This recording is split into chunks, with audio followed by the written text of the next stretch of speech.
Comment ça m'est arrivé?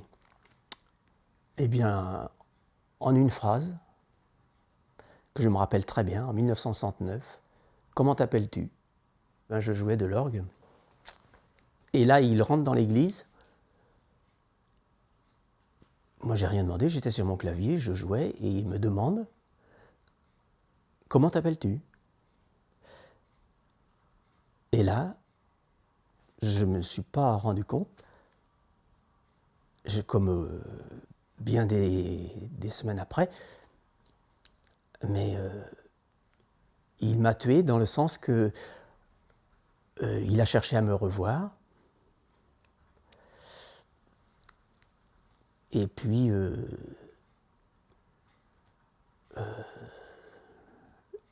je suis devenu son objet.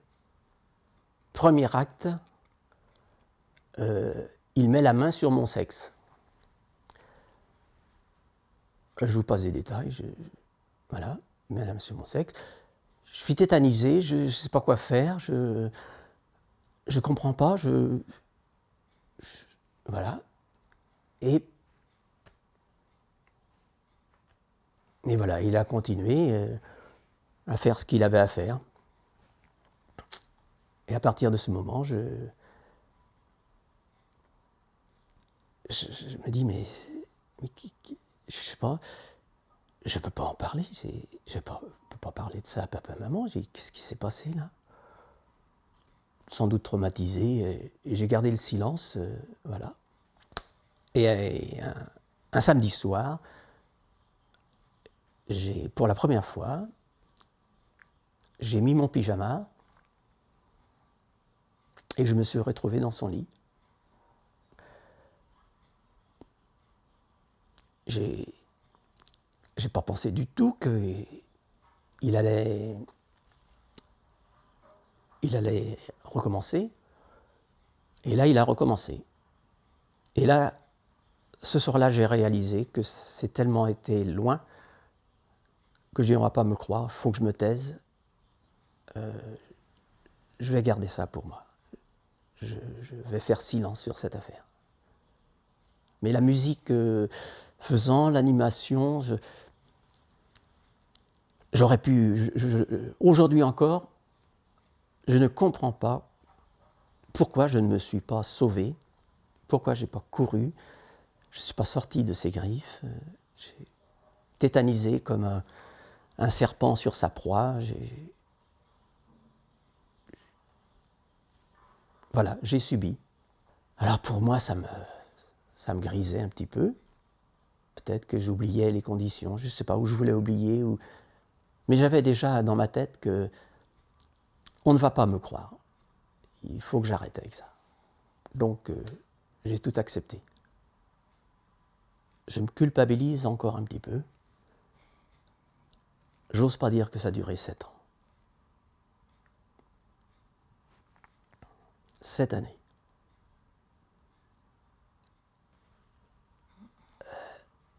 Sa présence laissait... C'était oui, c'était l'homme de confiance, c'était le bon curé, c'était le bon prêtre. Bon, voilà. Très intelligent. Et voilà.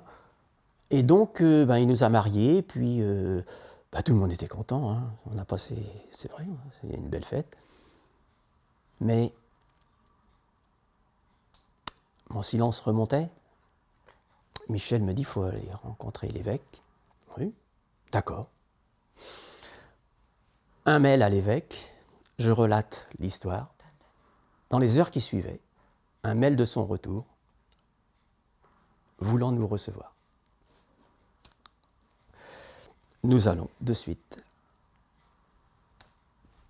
Il nous reçoit, il m'écoute, et là, il me dit, quelle est votre intention? J'ai porté plainte. Et là, il me dit, Hervé, faites attention. J'ai écouté.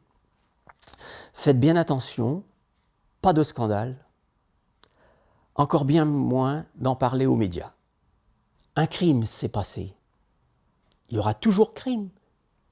Pourquoi dire, au bout de tant d'années, ça veut dire que, bon, on ne sait pas s'il y a eu crime, il n'y a peut-être pas eu, mais c'est inentendable pour la... Vous avez subi ça dans votre chair, et on vous dit, classé sans suite, au nom d'une prescription. C'est injuste, c'est l'injustice. Et là, je vous redis, par le côté indépendant de la commission SIAS, enfin, ma parole va être entendue, je vais sortir librement, comme une honte qui a changé de camp. Il faut que j'en parle, pour moi, pour nous, mais pour d'autres victimes qui, potentiellement, ça les invitera peut-être à, pourquoi pas moi, à mon tour. Ah oui.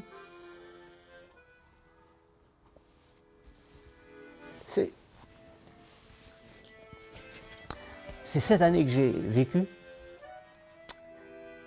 j'aimerais tant les gommer. J'aimerais tant les gommer et connaître l'enfant de 16 ans, 17 ans, que j'étais à cette époque. Qui était-il? Qui aurait-il été? J'aurais tant aimé.